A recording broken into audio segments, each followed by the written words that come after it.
Welcome. Today's topic androgens, anabolic steroids, and anti-androgens. Androgens are produced by gonads, adrenal cortex, and placenta. The first pure hormone with androgenic activity, androsterone, was isolated from the male urine by Adolf Buchanan in 1931.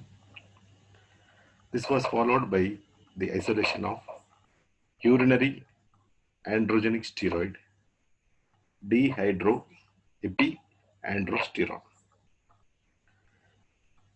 The active principle of testosterone was isolated in 1935.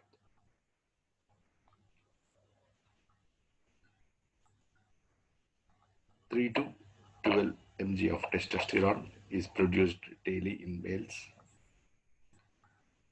and 0.25 to zero point 0.5 mg in females. Androgens, testosterone is secreted from the testes. Later, it gets converted into dehydrotestosterone with the help of 5 alpha reductase. Dehydrotestosterone is a very potent androsterone and dehydroepiandrosterone are secreted from the adrenal cortex. Coming to the regulation of the secretion of the androgens. Androgens determine the differentiation of fetal external genitals in the male direction. Increased luteinizing hormone acts on the Leydig cells to stimulate synthesis and secretion of testosterone markedly, which is responsible to convert a boy into a man. It is associated with a marked rise in the intratesticular testosterone, which is essential for spermatogenesis. Elevated plasma testosterone, which promotes the development of external genitalia and secondary sexual characters. The follicular stimulating hormone acts on the seminiferous tubules. It promotes the growth of testis and spermatogenesis, as well as stimulates the Sertoli cells. It is thus gametogenic in action.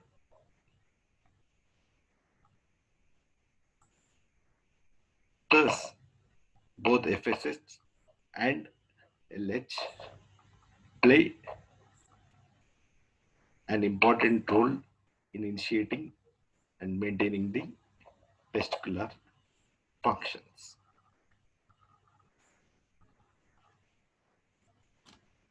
The testosterone, the daily testosterone production by male adults is between 4 and 12 mg. This gives a plasma level of 4 to 10 nanograms per ml.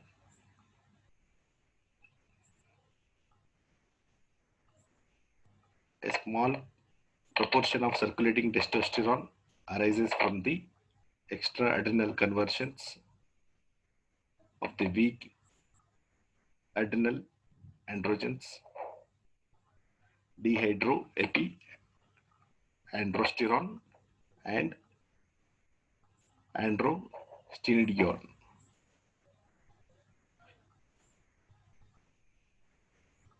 In the female, important source of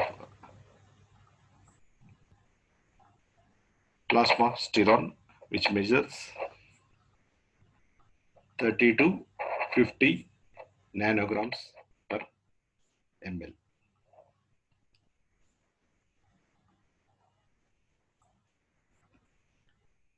The physiological functions because of the androgens,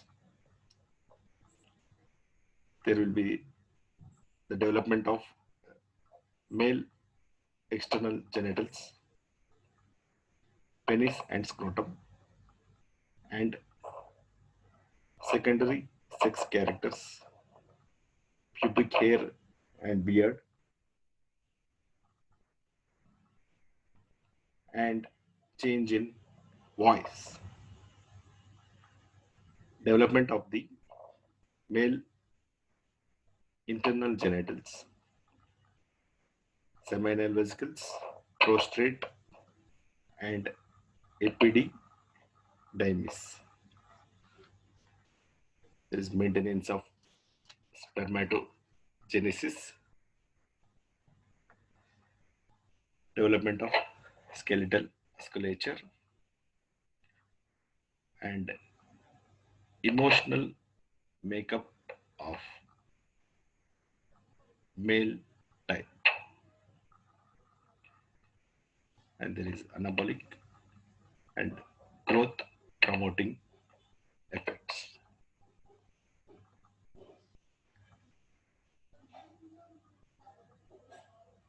Male hypogonadism, failure of the testicular function, can either be primary due to testicular failure or secondary due to failure of the hypothalamo pituitary complex. In the primary testicular failure, gonadotropin secretion is increased, producing hypergonadotropic hypogonadism, whereas in hypothalamic pituitary complex failure, the gonadotropin secretion does not increase, causing hypogonadotropic hypogonadism.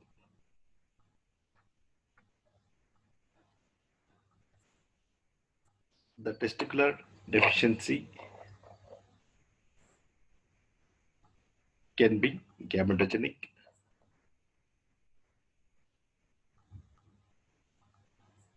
or both gametogenic and androgenic.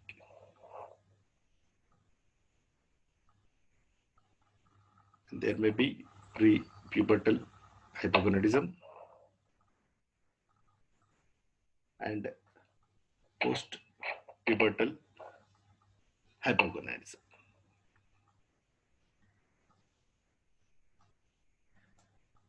We have synthetic androgens, methyl testosterone, fluoxymestosterone, testosterone undecanoate, mestoprolol,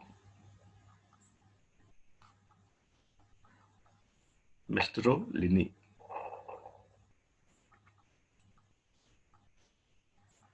testosterone.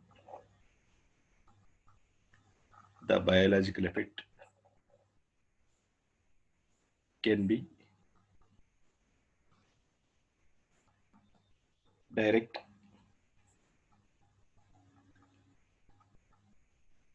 the testosterone and its most potent metabolite, dihydrotestosterone, produced by 5-alpha reductase, activate the androgenic receptors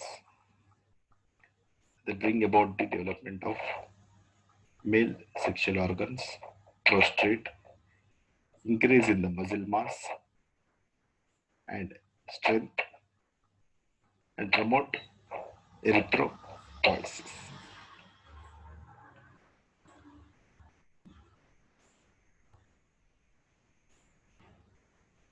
Indirect effects are through other active metabolite. Estradiol produced by its aromatization, which acts on both the estrogen receptors. This causes regulation of body fat and prevention of bone loss. Estrogen deficiency causes fat accumulation, mostly as intra-abdominal fat. Both testosterone and estrogen regulate the sexual function, maintain normal libido, and erectile function.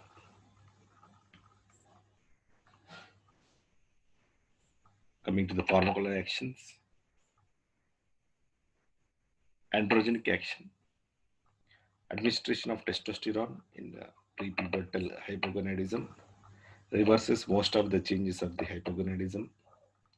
The secondary sex characters develop, muscle strength increases, and sex desire and erections occur normally.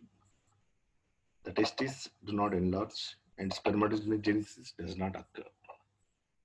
In females, testosterone causes increase in libido as well as masculinization, change in voice, male type. There is anabolic action.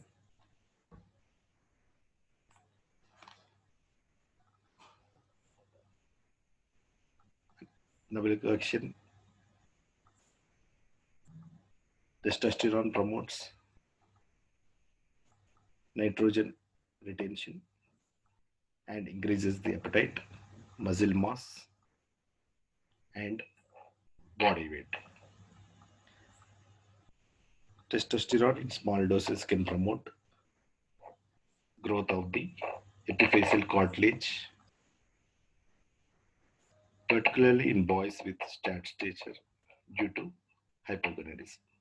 However, large doses bring about early epiphyseal fusion and reduce the final adult height. Testosterone exerts a negative feedback effect on the luteinizing hormone and a smaller one on follicular stimulating hormone. Luteinizing hormone and follicular stimulating hormone levels rise in primary hypogonadism.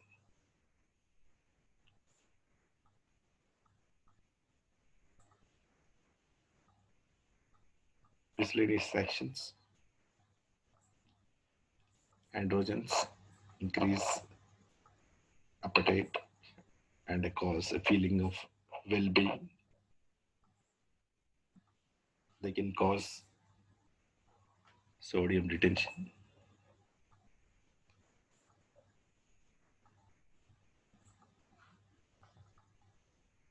They also cause growth and increase secretion of sebaceous glands. In females, these compounds generally antagonize many actions of the estrogens. They may help in erythropoietin secretion, absorption, fat, and excretion. Testosterone is well absorbed orally, but it is largely inactivated by the liver, the first pass metabolism.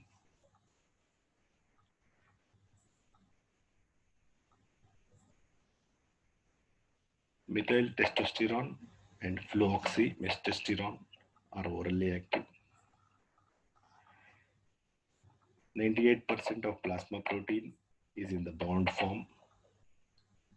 Its plasma half-life is about 10 to 20 minutes. It is largely metabolized in the liver. It excreted in the urine mostly as androsterone and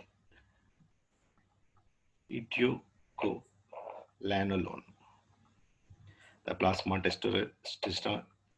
testosterone levels are useful indicator of androgen production in male. Adverse effects: in large doses, testosterone cause precocious puberty in boys and masculinization, that is deepening of voice, hirsutism, acne, baldness, and clitoromegaly in girls and women. Some of these changes may be irreversible. In young children, prolonged use of these drugs may bring about early closure of the epiphysis and thus stop the growth. In pubertal boys, androgens can cause gynecomastia. Large doses can suppress spermatogenesis and may even cause degeneration of seminiferous tubules. Androgens aggregate a pre-existing cancer of the prostate. They can also aggravate bladder neck obstruction in patients with benign prostatic hypertrophy.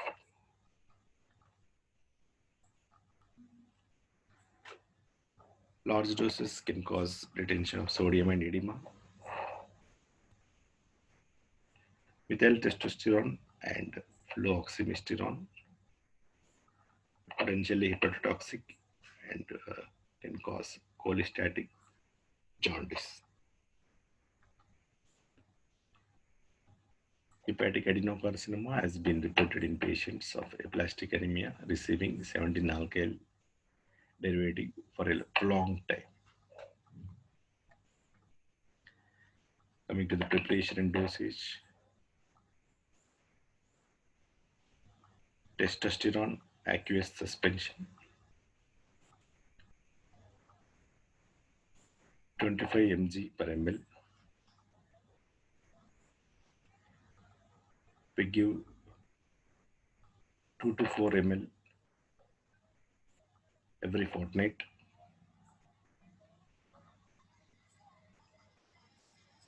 Testosterone esters, parenteral forms are 17 beta, OH esters, derivatives of testosterone. Injection testosterone propionate 25 to 50 mg intramuscularly 3 times a week.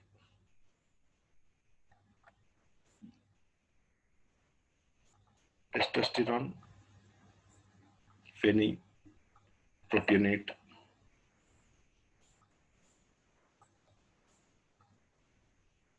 40 to 60 mg intramuscular.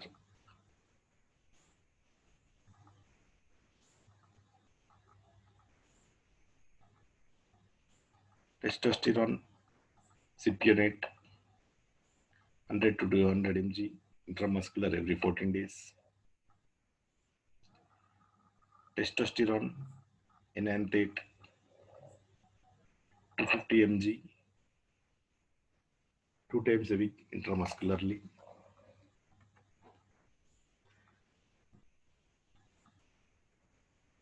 We have oral preparations. Testosterone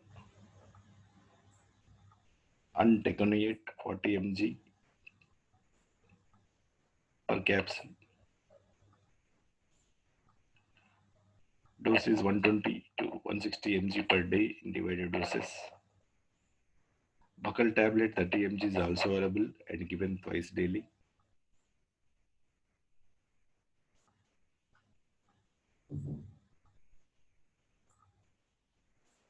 Methyl testosterone 5 mg tablet. Dose we give 25 to 50 mg per day in males.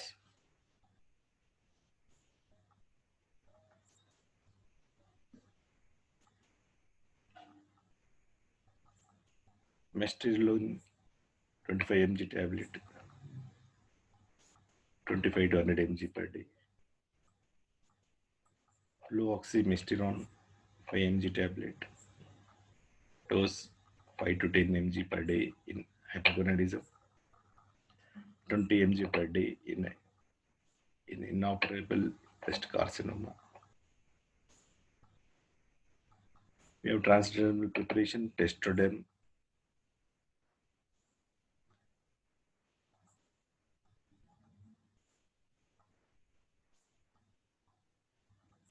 It's a transdermal patch which releases 300 micrograms for 24 hours. And androgel 50 mg per 5 gram tube for rubbing are available for application to the scrotal skin daily.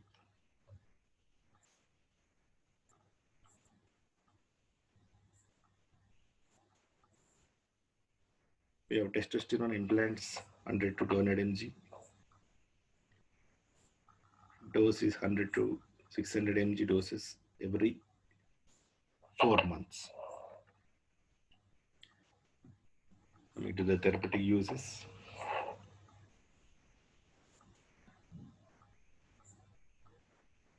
Testosterone is either used for its androgenic action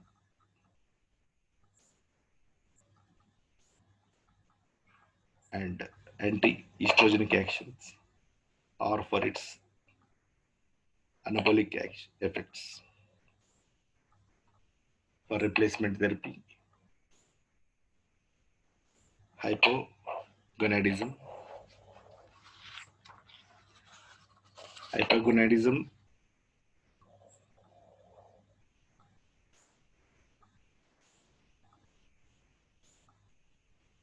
is a condition where there is a failure of the testis before puberty. That is pre-pubertal hypogonadism, which causes infantile penis, feminine distribution of fat, more on buttocks, breast, and hips, and arrest of laryngeal and sexual hair growth. The muzzle remains soft, the skin becomes smooth, and there is a lack of sex drive.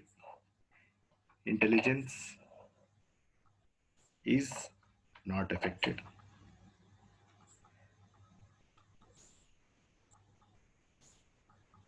In the hypogonadism, due to the primary testicular failure, the treatment should be started at puberty. Full replacement therapy requires at least 10 mg of testosterone per day. This is met with by giving 25 mg of the propionate ester intramuscularly 3 times a week,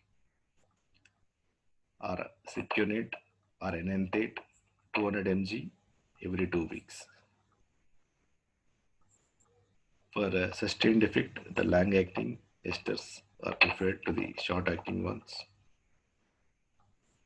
The starting dose for the first 6 to 12 months should be 50 to 100 mg once a month. Other preparations can also be used, but more frequent administration is necessary. Oral preparations are not very effective in initiating the sexual development, but are often adequate for maintenance therapy. The diagnosis of hypogonadism in young children should be made cautiously because of the marked variations in the age of maturation in the different individuals. Testosterone should not be used routinely to hasten the onset of puberty and sexual maturation in otherwise normal boys.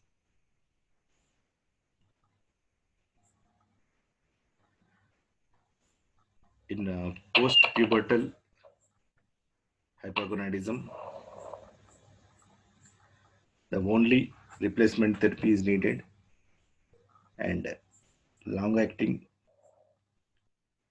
testosterone preparation is given in a dose of 200 mg every 2 weeks. Some patients need low-dose replacement therapy in the form of 5 to 10 mg of the same preparations. Intramuscularly, once every 2 weeks, oral preparations need to be given daily. Post-pubertal hypogonadism, the general body proportions and the size of the penis are not altered, but the body hair becomes sparse and silky, voice becomes high-pitched, and libido is greatly reduced. Skeletal muscles become flabby and weak, and there is a tendency to develop obesity. The volume of semen is markedly decreased, and there is a change in the emotional makeup, anxiety, fear, and inferiority complex,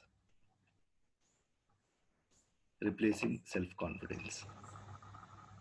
However, the life expectancy is not shortened, nor is premature senility produced.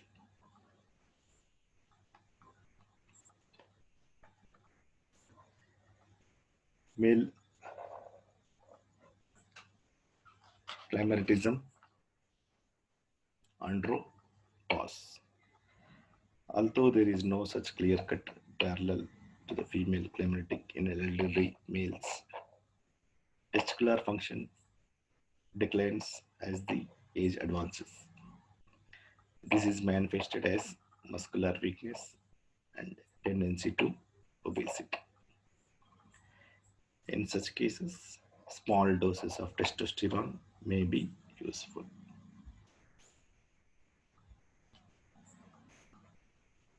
For pharmacological therapy,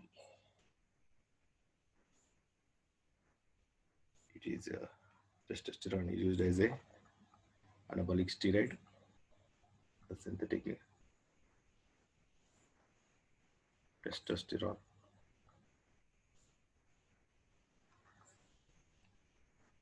Impotence, the sexual impotence may be defined as inability for a man to have satisfactory sexual intercourse.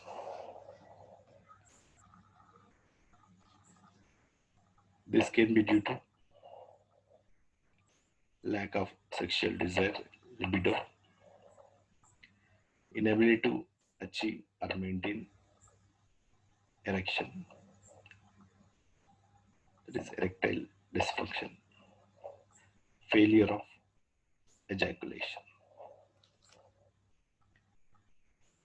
The basic mechanism involved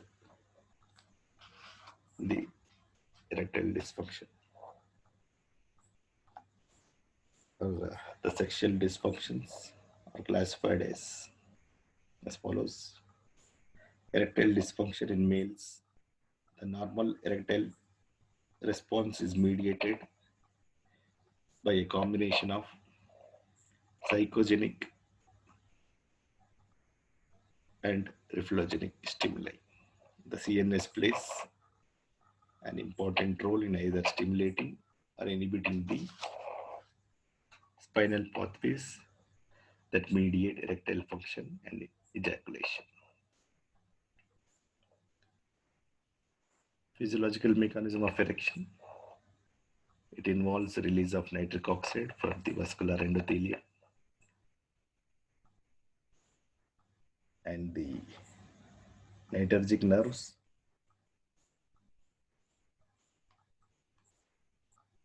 into the corpora cavernosa of the penis during the sexual stimulation.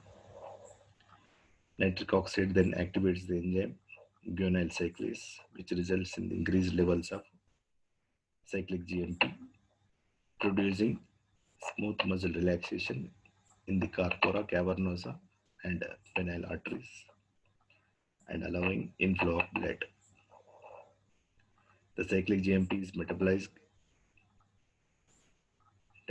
degraded by the enzyme phosphodiesterase enzyme 5 present in the corpora cavernosa.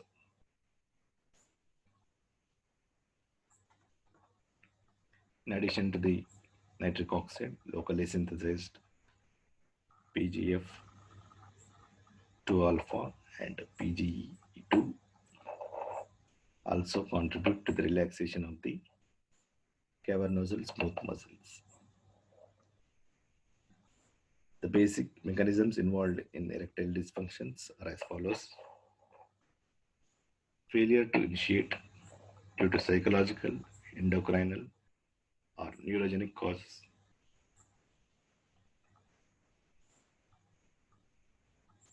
Arteriogenic cause. Failure to fill blood into the cavernosa due to arteriogenic cause. Failure to hold adequate blood volume in the cavernosa. Vaso-occlusive dysfunction.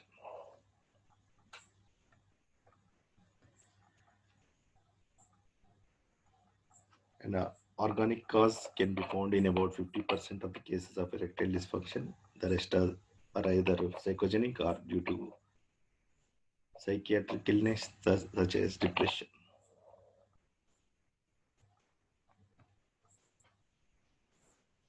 The drugs causing sexual impotence.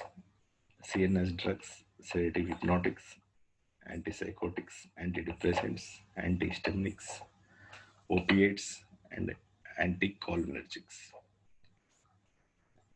Antihypertensive drugs like beta blockers, diuretics, H1H2 receptor antagonists, certain hormonal agents like estrogen, antiandrogens, spironolactone, GnRH agonists,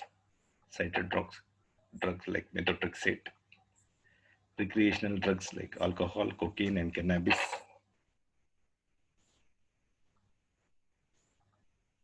management or drugs used in the treatment of erectile dysfunction. We have oral drugs, sildenafil, tadalafil,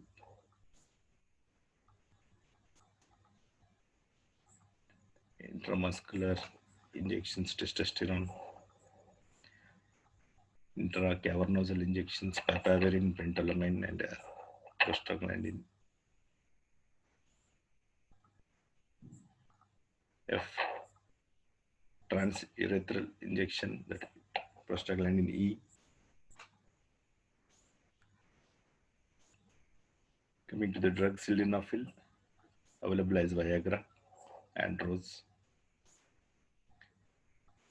This methyl piperazine compound inhibits enzyme phosphodiesterase enzyme 5 in the corpora cavernosa of the penis, thereby prolonging the life of cyclic GMP. This leads to beta reduction.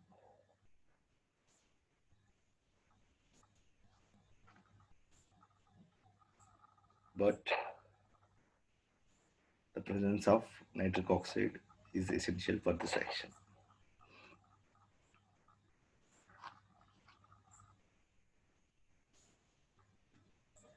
It facilitates but does not improve sex desire, orgasm, or ejaculation. Sildenafil improves the quality and duration of the erection.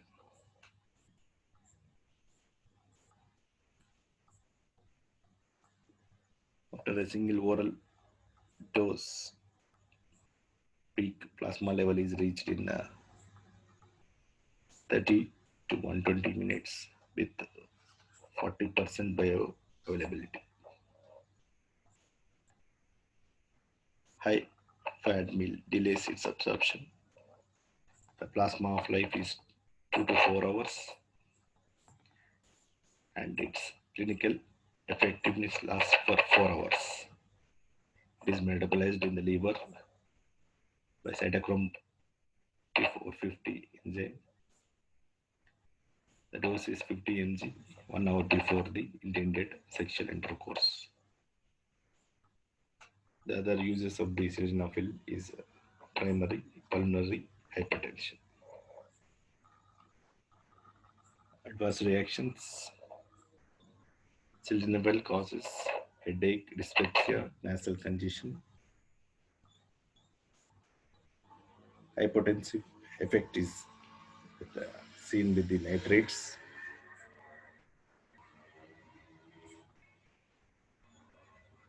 Hence, in administration to the persons who are using nitrates, the uniform is dangerous. There is some cardiac risk associated with sexual activity, especially in elderly, as many users of these drugs for impotence are likely to be elderly. Although such therapy may increase the patient's vigor and make them feel younger, it can also increase the risk of morbidity and mortality during sexual activity.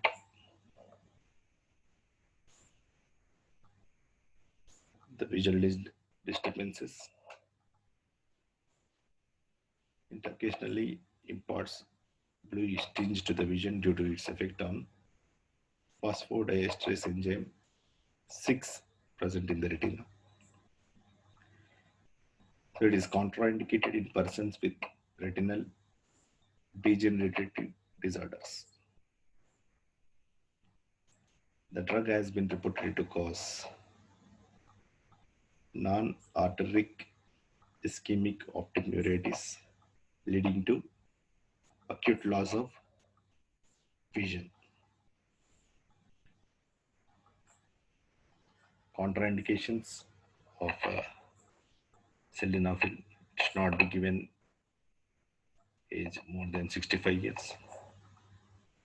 Renal and hepatic impairment, patients with renal and hepatic impairment.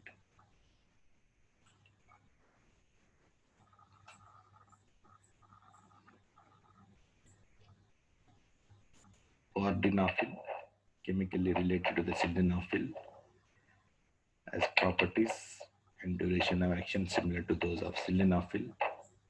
Its bioavailability is 15%. Tadalafil is a long-acting drug. It selectively inhibits phosphodiesterase 5 enzyme, less affinity for phosphodiesterase enzyme 6 in retina, and also phosphodiesterase 11 present in the skeletal muscle, heart, and prostate.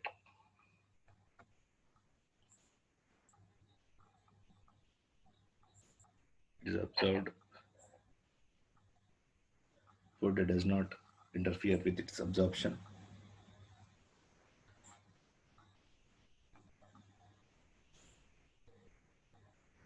It has a of 17.5 hours with clinical effect lasting for almost 36 hours.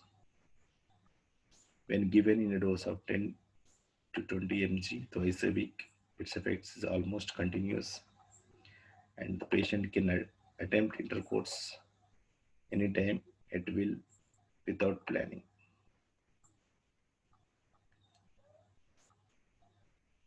Adverse reactions are similar to that of sildenafil.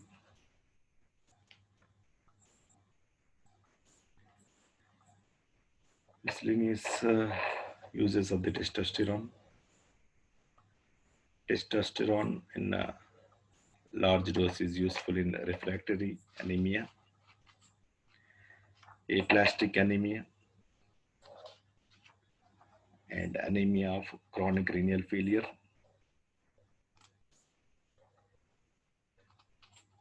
Testosterone used effectively in suppressing lactation.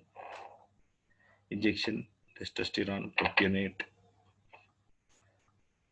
50 to 100 mg.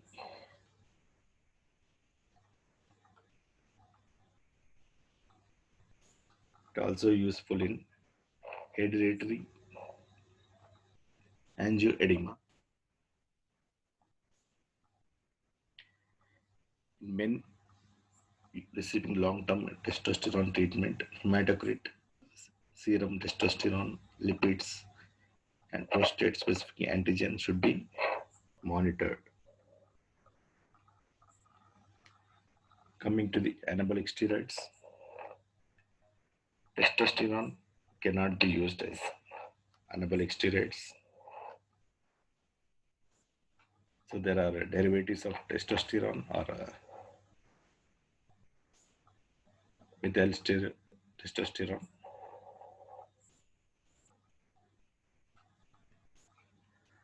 With the exception of methinolone and nandrolone.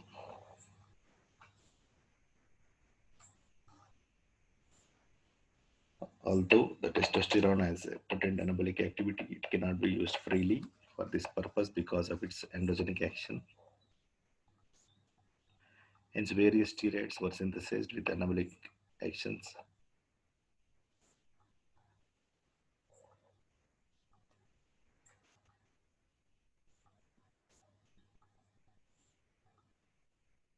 None of the presently available compounds, however, is selectively anabolic without an androgenic adverse drug reaction. Formulary actions, protein anabolism. Anabolic steroids promote protein anabolism as manifested by increase in the muscle mass and the body weight. Protein catabolism or negative nitrogen balance is observed in various conditions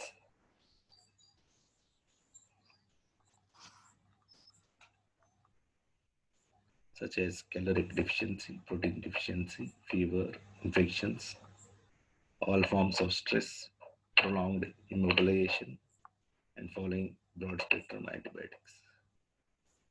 In majority of these conditions, correction of the cause and providing adequate calories and nutrition, including proteins, will accelerate anabolism. Anabolic steroids are certainly not effective during the acute phase of illness or continuing stress. They are used during recovery from such conditions. They may stimulate appetite and the sense of well-being and promote weight gain. What is usually needed for tissue repair following injury and illness is enough protein intake in the diet. The necessary anabolic drive is provided by the body. There is no lack of anabolic drive both in men and women recovering from illness, and the necessity of anabolic steroids in such condition is highly questionable. Anticatabolic effects. Anabolic steroids have been shown to produce positive nitrogen balance in individuals on prolonged glucocorticoid therapy. The routine used in the combination with the glucocorticoids may be dangerous as adverse drug reaction due to glucocorticoids such as hypertension, acne, hirsutism, and sodium retention may be potentiated by the anabolic steroids.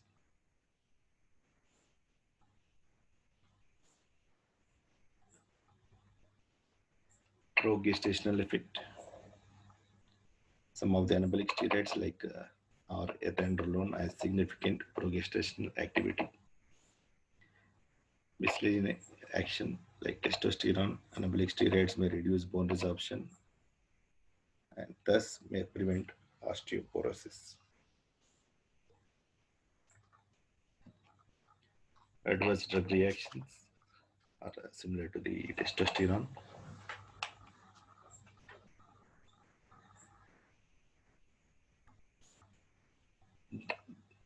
Adverse reactions are due to the androgenic action and similar to those produced by the testosterone. They are most likely to occur in children and females and need monitoring. The use of anabolic steroids in pregnancy has led to the virilization of the fetus and advanced bone age.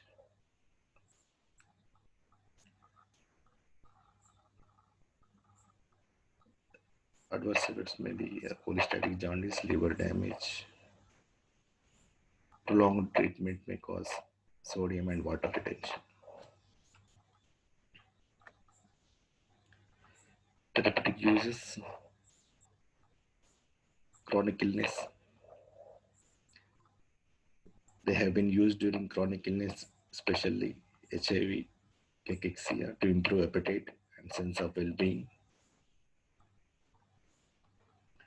Growth. They are used to promote growth in the hypogonadal children. If available, oral oxandrolone is preferred drug. Their place in the treatment of short stature from other causes is very limited. They should not be used in girls. Renal failure. They are sometimes used in acute or chronic renal failure along with the protein restriction to reduce blood urea and to decrease the nitrogen load in the kidneys. Anemia. They are claimed to be effective in the certain refractory anemias associated with bone marrow hypoplasia or aplasia.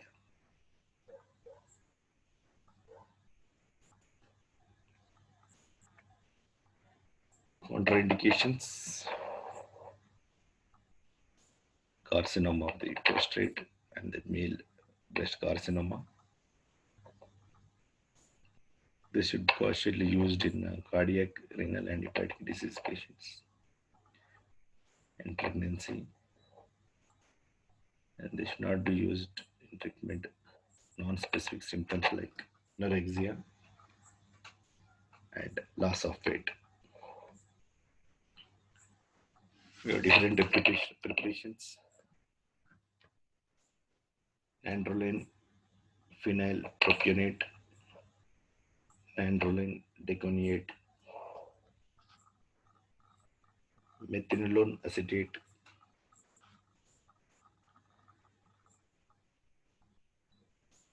oxymetholone,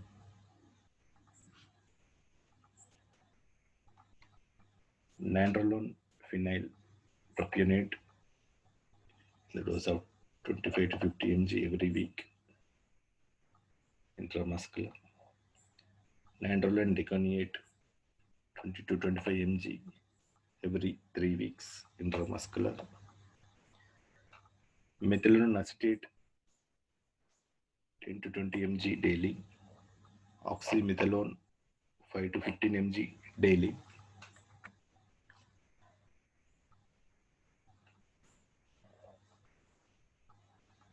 Norethindrolone 20 to 30 mg daily. Ethyl estrenol 2 to 4 mg daily. oxyandrolone 15 to 30 mg daily, oxymestrone 10 to 40 mg daily, stanozolol 2.5 to 10 mg daily.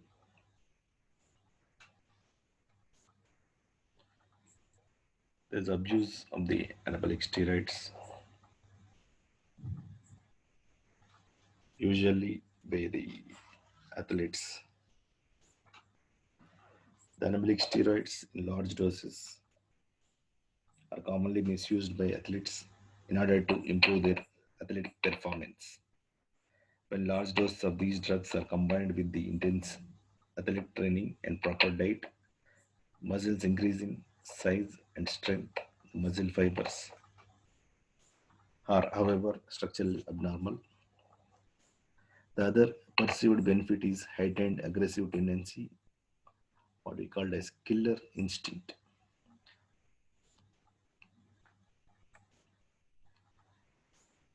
The adverse reactions are very well known: hepatotoxicity of the orally administered steroids, virilization in women athletics, diminution in luteinizing hormone and testosterone levels in male athletes, decreased spermatogenesis and testicular size, gynecomastia, insulin resistance, and glucose intolerance. Hallucinations, delusions, and manic episodes have been reported in athletes who self-administer large doses of anabolic steroids. Puberty may be induced in young boys whose final adult height may be compromised. Hypertension can occur as a result of salt and water retention. Finally, abnormalities of lipid and lipoprotein metabolism, which are potentially atherogenic, can occur. Such misuse of anabolic steroids is unfair, illegal, and has to be deprecated medically.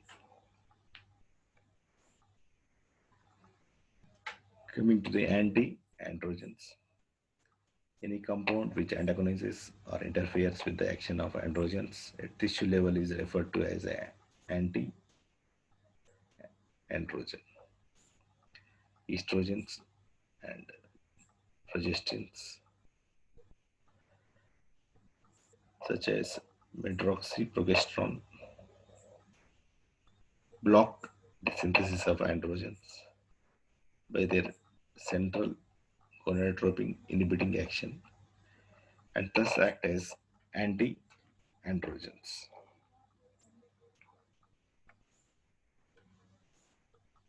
The drugs which act as anti-androgens are competitive androgen receptor antagonist, spironolactone. It is a aldosterone antagonist. Blocks the binding of androgens to androgen receptors competitively. Large doses of spironolactone inhibits the synthesis of androgens. It is the most potent drug used, also used in the treatment of hirsutism. Cyproterone acetate is a non-competitive androgen receptor antagonist. Cyproterone acetate has a potent prostrogenic, moderately potent anti-androgenic, and mild glucocorticoid action. It interferes with the binding of dihydrotestosterone to the receptors. It reduces the plasma level of gonadotropins and also testosterone.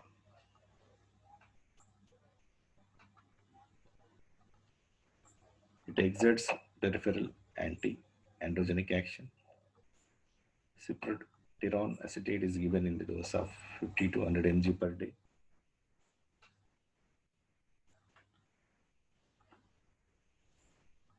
Uses is used to reduce the libido and sexual potency. This is helpful in the precocious puberty in boys. Helps in control female hirsutism. Also useful in the carcinoma of prostate. Flutamide, Ulixin, flutamide, cytomide. Flutamide is a non-steroidal anti-androgen.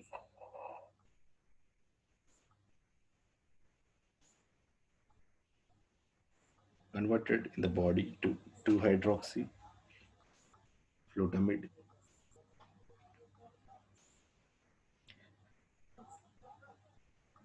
Flutamide is a non-steroidal anti-androgen given orally, is converted to its active metabolite 2-hydroxyflutamide, which acts as a competitive antagonist at the androgen receptor. It is used to treat prostatic cancer.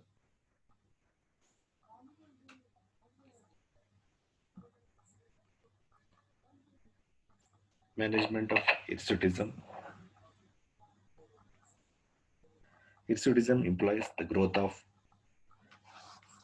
there is excessive growth of androgen dependent male pattern hair in children and adult women due to either inappropriately elevated plasma androgen levels or increased sensitivity of hair follicles to their normal levels.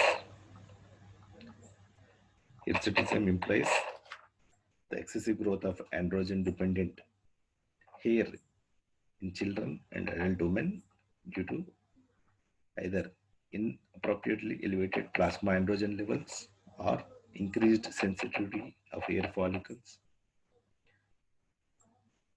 It occurs mostly in the back and lateral aspects of the face. Hirsutism is commonly accompanied by occurrence of acne. So first we have to rule out the drugs or neoplasm as a cause. Give reassurance. Cosmetic treatment. Combined oral contraceptives. Glucocorticoids. Spironolactone. Bromocriptine. Cyproterone acetate. Reverse sequential regimen. We try cyproterone acetate,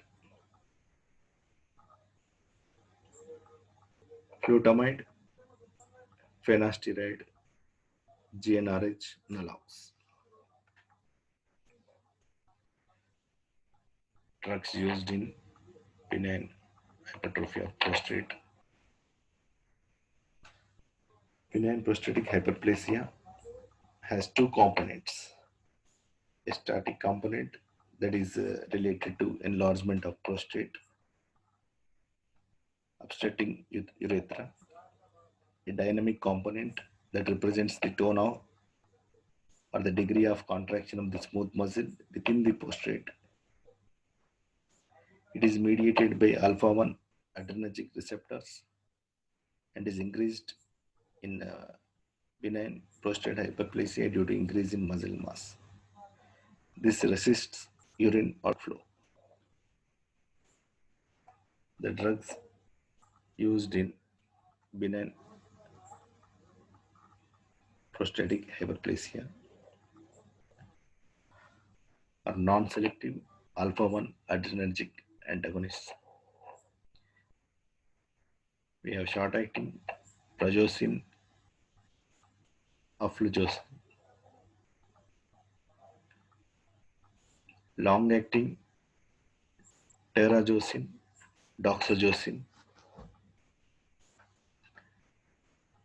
selective alpha-1 E adrenergic antagonist, tamsulosin, sildenafil.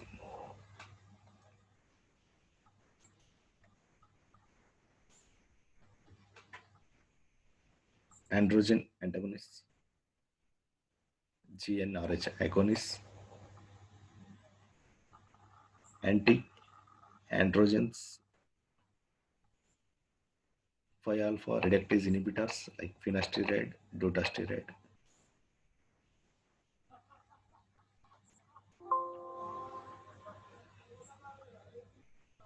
The alpha adrenergic agonists are more effective and less toxic. Further, their action is immediate. They act on the dynamic component and relax smooth muscles in prostatic capsules, bladder, neck, and urethra. Thus, they reduce the bladder neck resistance to the urine outflow. They also have additional antihypertensive effect. The selective alpha-1A antagonists tamsulosin, sildenafil are usually preferred in the doses used. They rarely cause hypotension and syncope, which may occur following less selective alpha-1 antagonists due to their action on vascular smooth muscle. Alpha-1 blockers remain effective for a longer period of time as tolerance does not develop easily. They are also available as extended release preparations given once daily. Intraoperative floppy iris syndrome (IFIS) has been reported during cataract surgery in patients taking alpha blockers. Hence, history of intake of the tamsulosin or other alpha blockers should be elicited prior to the cataract surgery. The other uses as alpha-1 adrenergic blockers cause relaxation of the ureteric muscle and may allow the passage of spawn stone. Tamsulosin has been used to treat patients with ureteral stones measuring less than 1 centimeter, especially those in the distal ureter. 5-alpha reductase inhibitors, we have finasteride. This drug is an inhibitor of the enzyme 5-alpha reductase and blocks the conversion of testosterone to dihydrotestosterone, especially in male external genitalia. It is effective only in patients with palpably enlarged prostate, in contrast to the alpha-1 adrenergic antagonists, which are effective in patients with and without such enlargement. Finasteride given orally gets 60 to 70% absorbed, which is not affected by food. It is 90% plasma protein bound. It is extensively metabolized by cytochrome 3A4 with T-off of 6 hours.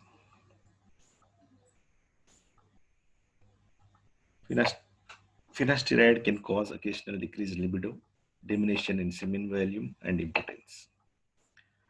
Women of childbearing age should avoid handling crushed or broken tablets as the drug, after absorption through skin, can cause abnormalities of the external genitals of male fetus should the woman be pregnant.